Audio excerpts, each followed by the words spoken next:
నారాయణతో గొడవ పెట్టుకున్న తన బావమరిది దుర్గాప్రసాద్. ఇద్దరి మధ్యలో గొడవ ఆపడానికి ప్రయత్నించిన చక్రి మరియు పెద్ది. అసలు ఇదంతా ఎలా జరగబోతుందో తెలుసుకోవాలనుకుంటే ఇప్పుడే మన ఛానల్ని సబ్స్క్రైబ్ చేసుకొని పక్కనే ఉన్న బెల్ ఐకాన్ని క్లిక్ చేయండి. బెల్ క్లిక్ చేశాక ఆల్ పైన క్లిక్ చేస్తే మా ఛానల్ నోటిఫికేషన్స్ మీ ఫోన్లోకి వస్తాయి. ఇవి నిన్నటి comments. Thank you so much for watching and supporting అండి. ఇంకా మనం వీడియోలోకి వెళ్ళిపోదామా? పెద్ది తన తమ్ముడు కేశవ చేసిన పనికి చాలా బాధపడుతూ ఉంటాడు. ఎలాగైనా సరే ఆ ఊరి నుంచి వెళ్ళిన తర్వాత కేశవకి అలాగే శైలుకి ఇద్దరికి కూడా ఖచ్చితంగా పెళ్లి చేసేయాలి, ఇదంతా మన తప్పే అని ఆలోచిస్తూ ఉంటాడు. మరోవైపు దుర్గాప్రసాద్ చాలా కోపంగా ఉంటాడు. నేను కాపాడింది వాళ్ళనా? ఛీ, ఎప్పుడైతే వాళ్ళు ఈ ఊరు వచ్చారో అప్పటి నుంచి నాకు సుఖం లేకుండా పోయింది. వీళ్ళ పని ఇలా కాదు, వీళ్ళ పని ఏంటో చెప్తాను, వీళ్ళు ఎక్కడ ఉంటున్నారో తెలుసుకుని వాళ్ళ నాన్నకి గట్టిగా వార్నింగ్ ఇవ్వాలి అనుకుంటాడు దుర్గాప్రసాద్. అయితే అక్కడి నుండి పెద్ది అలాగే వాళ్ళ కుటుంబం అంతా ఎక్కడుంటున్నారో తెలుసుకోవడం కోసం అందరినీ అడుగుతూ ఉంటాడు. అదిగో నారాయణ కుటుంబమా అక్కడ ఉంటున్నారు అని.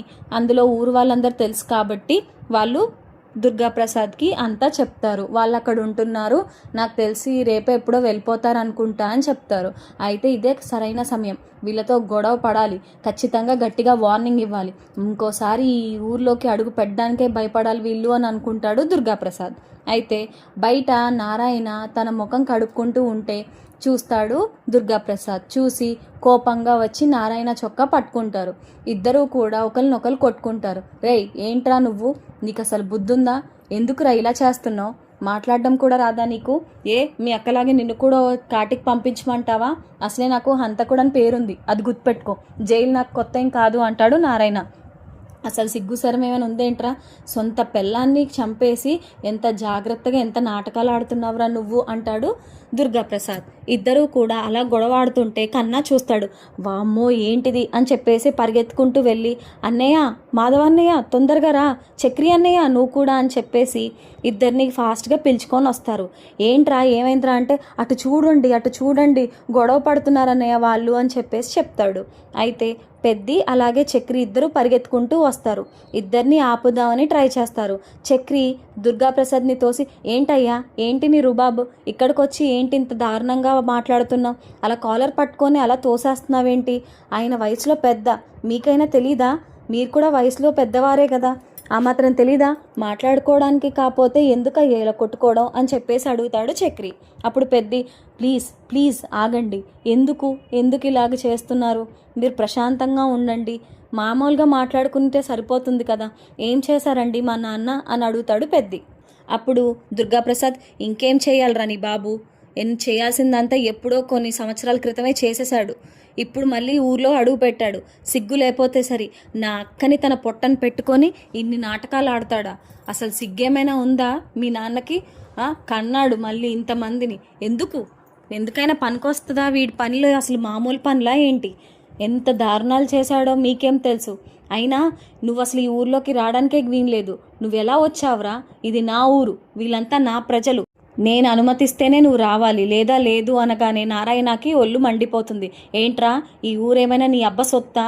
ఏం మాట్లాడుతున్నావు నువ్వు? ఇది అందరి ఊరు, ఈ అమ్మ అందరి అమ్మ కాబట్టి ఊర్లో ఉన్న దేవత ఎలాగో అందరికీ సేమ్ అలాగే నేను కూడా. ఊర్లోకి ఎవరైనా రావచ్చు వెళ్ళొచ్చు, నువ్వెవడివిరా చెప్పడానికి నాకు? ఊరు పెద్ద వాళ్ళకి, నాకు కాదు అని చెప్పేసి నారాయణ అంటాడు. ఆ మాటలకి మళ్ళీ దుర్గాప్రసాద్ నారాయణ కాలర్ పట్టుకుంటాడు. నారాయణ కూడా ఊరుకోకుండా దుర్గాప్రసాద్ కాలర్ పట్టుకొని ఇద్దరు మళ్ళీ గొడవ ఆడుకుంటారు.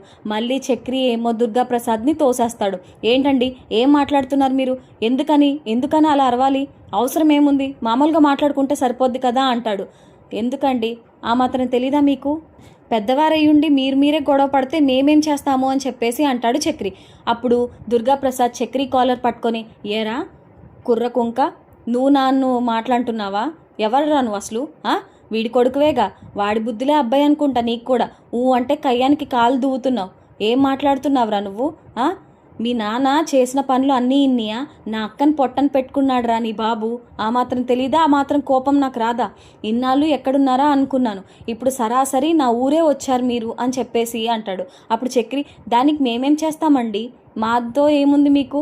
మా అమ్మని చంపేశారని చెప్పేసి అంటున్నారు కాబట్టి మీరు మాకు మావయ్య అవుతాడు కదా అంటే, ఎవడ్రా నీకు మావయ్య? ఛీ, ఇంకొకసారి నన్ను అలా పిలిచావంటే ఏమాత్రం ఊరుకోను నేను, సిగ్గు లేదు మీ అందరికీ, చిచ్చి అని చెప్పేసి అనగానే మర్యాదగా మాట్లాడండి అంటాడు చక్రి. ఏంట్రా మర్యాద అని చెప్పేసి చక్రిని 2 దెబ్బలు వేస్తాడు దుర్గాప్రసాద్. అయితే అప్పుడు కేశవ కూడా వెళ్తాడు.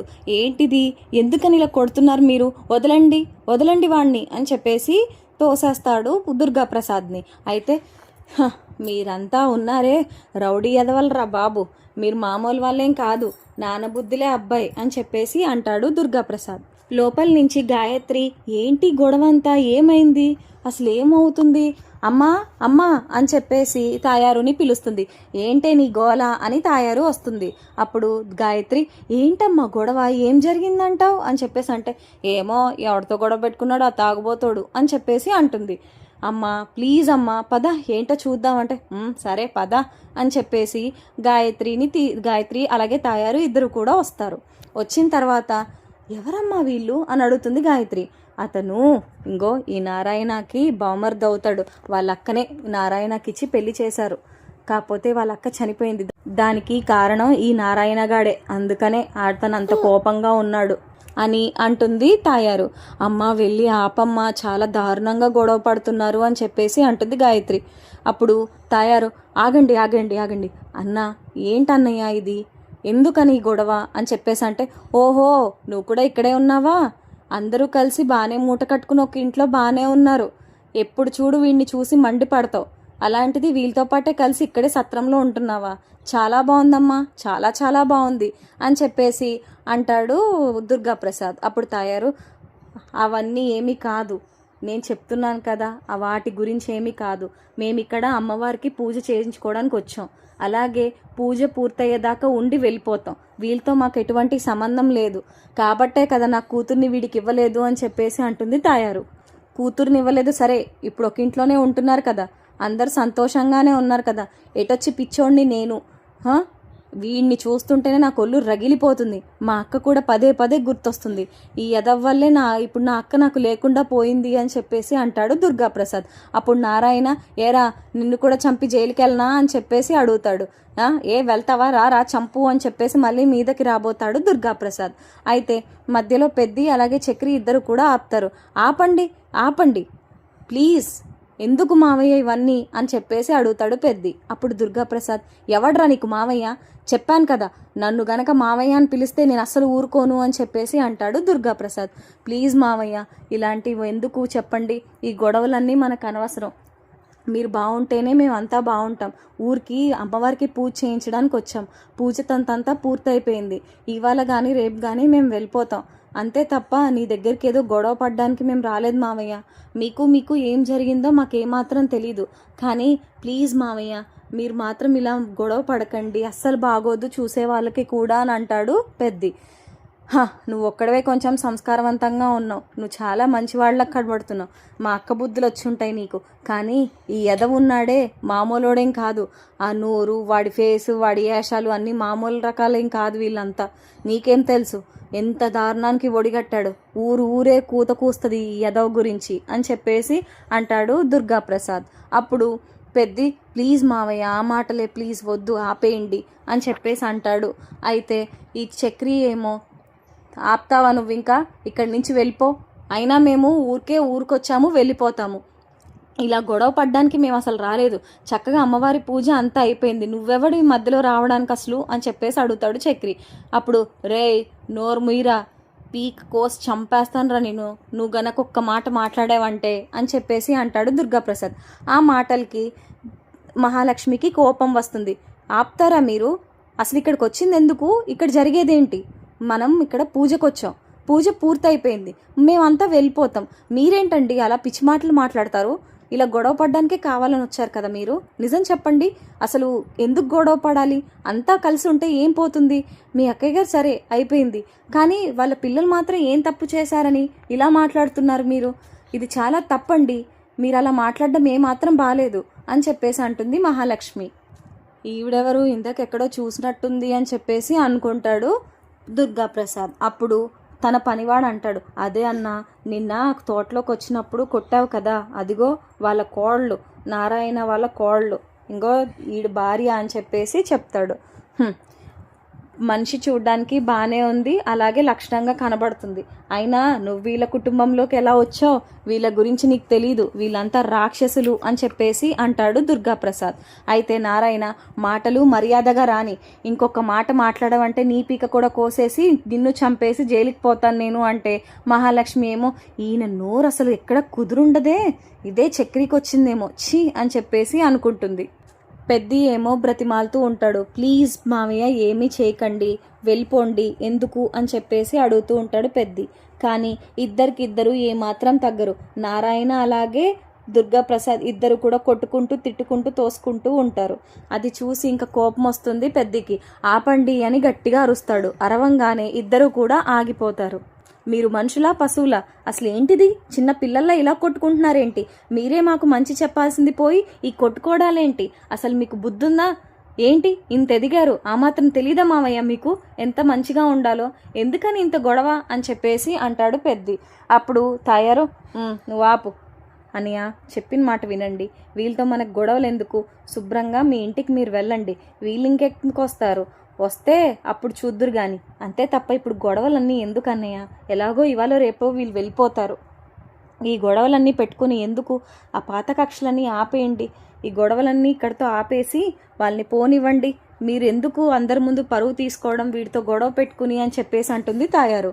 అప్పుడు దుర్గాప్రసాద్, ఇలాంటివన్నీ బాగానే చెప్తావు, నువ్వు మాత్రం చక్కగా వీళ్ళతో కలిసి చక్కగా అన్నీ చేసుకుంటూ ఉంటావు, ఎవరైనా సరే ఎవరిలా ఎలా నమ్ముతారమ్మా మీ మాటలు అని చెప్పేసి అంటాడు. అప్పుడు చక్రి, ఏంటండి ఇది, మీ గురించి కానీ మా అమ్మ గురించి కానీ మాకు ఏమాత్రం తెలీదు, చిన్నప్పటి నుంచి మాకు తెలిసిందల్లా మా నాన్న అలాగే మా అన్నయ్య మాత్రమే, అంతకుమించి మాకేమీ తెలీదు, కానీ మీరు ఇలా మాట్లాడడం ఏమాత్రం బాగాలేదు, అసలు ఎందుకు ఇలా గొడవ పడుతూ ఉంటారు అని చెప్పేసి అంటాడు చక్రి. మరోవైపు కన్నా ప్లీజ్ ఆపండి అని అంటే, ఇతనెవరు అని అడుగుతారు దుర్గాప్రసాద్తో పాటు వచ్చిన వ్యక్తి. ఈడా, ఇంగో వీడు మా అక్కని చంపేసిన తర్వాత ఇగో ఇంకో దాన్ని చేసుకున్నాడు, దాని కొడుకే ఈడు, రెండో దాని కొడుకు అని చెప్పేసి అంటాడు. ఆ మాటకి కన్నాకి చాలా బాధగా అనిపిస్తుంది. అప్పుడు మహాలక్ష్మి, రే కన్నా ఊరుకోరా, అస్సలు బాధపడకు, అలానే అంటారు, వదిలేసే అని చెప్పేసి మెల్లిగా అంటుంది కన్నా చౌ దగ్గర. ఏరా నువ్వు దీనే చేసుకున్నావా లేదంటే ఇంకెవరితోనైనా ఉంచుకున్నావా అని చెప్పేసి అడగగానే పాపం అందరూ కూడా చాలా కోపంగా ఉంటారు. అయితే మహాలక్ష్మి, ఇదిగో ఇటు చూడండి, మీరెవరో కానీ మాకు తెలీదు, సరే వీళ్ళ మావయ్య అంటున్నారు, అక్కడ దాకా బాగానే ఉంది, మంచి చెప్పాల్సింది పోయి పిచ్చి పిచ్చి మాటలు మాట్లాడతారేంటి, ఊరుకుంటున్నారు కదా అని చెప్పేసి ఇంకింకా పిచ్చి పిచ్చి మాటలు మాట్లాడాననుకో ఎవరు ఊరుకోరు, ఎందుకండి ఇలాగా గొడవలు పెట్టుకోవడం, గొడవలు మీ పెద్దవాళ్ళ వరకే ఆపేయండి, పిల్లల దాకా ఎందుకు తీసుకొస్తారు, ఎందుకు ఈ పిచ్చి పనులన్నీ అని చెప్పేసి అంటుంది మహాలక్ష్మి. అది విన్న తర్వాత బయట చుట్టూరా ఉండే వ్యక్తిలో ఒక వ్యక్తి అంటాడు, వాళ్ళు అమ్మవారిని పూజించి ఆవిడికి మొక్కులు సమర్పించి వెళ్ళిపోదామని వచ్చారు, పైగా ఈ ఊరు రావడం ఇదే మొదటిసారి ఆ పిల్లలతో పాటు, ఎందుకని ఇంత గోల పెట్టుకోవడం అవసరమా, మీకు 100 ఉండొచ్చు, వాళ్ళు పూజకు వచ్చారు, మళ్ళీ అమ్మవారు ఆగ్రహిస్తుంది మీ మీద, అవసరమా ఇవన్నీ, వాళ్ళని వెళ్ళిపోనివ్వండి, అయినా మీరు ఇంత కోపంగా ఉండడం ఏమాత్రం బాలేదు, అందరూ చక్కగా ఉండాలని కోరుకోవాలి కానీ ఏంటండి ఇది అని చెప్పేసి అంటారు. అప్పుడు మహాలక్ష్మి, అయితే సరే కన్నా గురించి వదిలేయండి, మిగతా ముగ్గురు మీ అక్కకి పుట్టిన వాళ్ళే కదా, వాళ్ళ మీద అలా ఎలా చేసుకుంటారండి, అయినా ఎందుకు ఇంత దారుణంగా ఉన్నారు మీరు, పగ పెంచుకుంటే ఏమొస్తుంది, పగలు ప్రతీకారాల వల్ల మనిషి బతకడం చాలా కష్టం, ప్రశాంతంగా ఉంటే మనిషి హాయిగా బతుకుతాడు, అది గుర్తుపెట్టుకోండి, మీరు ఇలా గొడవలు పడి చిల్లరగా బిహేవ్ చేయడం కాదండి, మీరు మాత్రం చక్కగా వాళ్ళని ఆశీర్వదించి పంపించాలి కానీ ఇలా గొడవలు పెట్టుకొని పంపిస్తారా, అదేం పనులండి, మీరేం మనుషులు అని చెప్పేసి అడుగుతుంది మహాలక్ష్మి.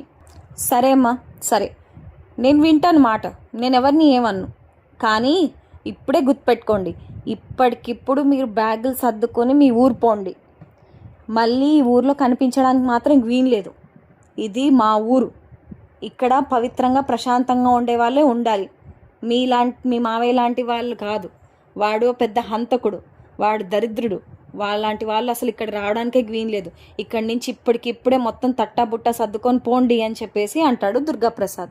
అంతకుమించి నేను చెప్పేదేమీ లేదు, మళ్ళీ నా కంటికి కనపడకూడదు అని చెప్పేసి నారాయణ తోసేసి అక్కడి నుండి వెళ్ళిపోతాడు దుర్గాప్రసాద్. అయితే నారాయణని చూసి బాధపడతాడు పెద్ది, నారాయణని లోపలికి తీసుకువెళ్తాడు. తీసుకువెళ్ళిన తర్వాత పాపం చక్రికి దెబ్బ తగులుతుంది షోల్డర్ మీద. దెబ్బ తగిలితే అబ్బా అంటూ ఉంటాడు. ఏది చూపించండి అని మహాలక్ష్మి చక్రి దగ్గరికి వస్తుంది. ఏం లేదండి, ఏం పర్వాలేదు అంటాడు చక్రి. ఏం లేదంటారేంటండి, నొప్పిగా ఉన్నట్టుంది, ఒకసారి చూపించండి అనగానే దుర్గాప్రసాద్ కొట్టిన దెబ్బకి షోల్డర్ మీద చక్రికి కమిలిపోతుంది. అయ్యయ్యో, దెబ్బ పెట్టుకొని ఏంటండి ఇది, ఉండండి ఉండండి నేను తీసుకొస్తాను ఆయింట్మెంట్ అని మహాలక్ష్మి లోపలికి వెళ్ళి చక్రి కోసం ఆయింట్మెంట్ తీసుకొస్తుంది. ఆయింట్మెంట్ తీసుకొచ్చిన తర్వాత ఇలా ఇవ్వండి నేను రాసుకుంటాను అని చెప్పేసి అంటాడు చక్రి.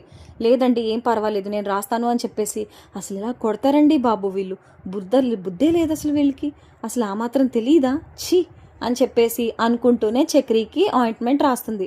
అలా చూడంగానే చక్రికి చాలా ఆనందంగా ఉంటుంది. అబ్బా, ఈ ఊర్లో నన్ను ఎంత బాగా చూసుకుంటున్నారు ఈవిడ, ఎంత బాగుందో ఇలా ప్రేమగా చూసుకుంటుంటే అని అనుకుంటూ ఉంటాడు చక్రి. ఇంకా అందరూ కూడా సాయంత్రానికి ఊరు బయలుదేరి వెళ్ళిపోతారు. వెళ్ళిపోయిన తర్వాత ఇంటికి చేరుకుంటారు. అందరూ ఇంటికి చేరుకున్నాక రిలాక్స్ అయ్యి అందరూ వాటర్ తాగి ఎవరి గదుల్లోకి వాళ్ళు వెళ్ళిపోతారు. అయితే తర్వాత కేశవ మాత్రం పరిగెత్తుకుంటూ తన బండి తీసి బయటికి వెళ్తాడు. అయితే పెద్ది చూసి, చక్రి ఏం జరుగుతుందో చూడు అంటే, ఉండన్నయ్యా నేను వాడి వెనకాలే వెళ్ళి వాడు అసలు ఏం చేస్తున్నాడో చూసొస్తాను, ఏమైనా తేడా జరిగితే నేనంటూ తోడుగా ఉండాలి కదా వాడికి, నువ్వేం కంగారు పడకన్నయ్యా, నేను చూసుకుంటాను, వాడి తోడుగా నేను ఉంటానులే, వాడికి ఏమీ కానివ్వను, వాడు ఎటు వెళ్తున్నాడో నేను చూస్తాను అని చెప్పేసి అంటాడు చక్రి పెద్దితో. అయితే పెద్ది కూడా జాగ్రత్తరా అంటాడు. చక్రి ఏమో ఆటోలో వెళ్తాడు. పెద్ది ఏమో లోపల ఎంతో టెన్షన్ పడుతూ ఉంటాడు. కేశవ ఏమో తన బండి మీద వెళ్ళి కరెక్ట్గా శైలు వాళ్ళ ఇంటి దగ్గర ఆపుతాడు. మరి కేశవ ఏం చేయబోతున్నాడు, ఏం మాట్లాడబోతున్నాడు, శైలు వాళ్ళ అమ్మా నాన్న కేశవాన్ని క్షమిస్తారా, అసలు నిజం బయటపడుతుందా? తెలుసుకోవాలనుకుంటే మన ఛానల్ని సబ్స్క్రైబ్ చేసుకొని పక్కనే ఉన్న బెల్ ఐకాన్ని క్లిక్ చేయండి. బెల్ క్లిక్ చేశాక ఆల్ పైన క్లిక్ చేస్తే మా ఛానల్ నోటిఫికేషన్స్ మీ ఫోన్లోకి వస్తాయి. Thank you so much for watching.